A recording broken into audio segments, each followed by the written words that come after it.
जुम्मे का खुतबा निकल जाए तो क्या जुम्मा हो जाएगा या नहीं? जुम्मे की नमाज के लिए खुतबे का होना अव्वल शर्त है। खुतबे के बगैर जुम्मे की नमाज अदा नहीं होगी। ख़तीब का खुतबा पढ़ना लाजम है। जो वहाँ पर मुक्तदी मौजूद हैं उनके लिए सुनना फ़र्ज़ है। और उसके बाद जो लोग रास्ते में हैं, ट्रैफिक में फंसे हुए हैं, अगर उनका जुम्मे का खुतबा उन्होंने मिस कर दिया, अब वो मस्जिद पहुँचे, इमाम साहब दो फ़र्ज पढ़ा रहे हैं, उन्होंने दो रकतें पढ़ ली जुम्मे की, अब अखीर क़ायदे में है।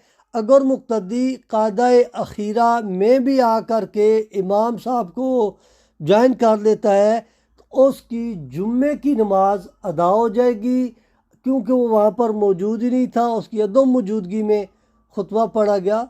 तो लेकिन उसने जमात पा ली तो जुम्मा उसका अदा हो जाएगा।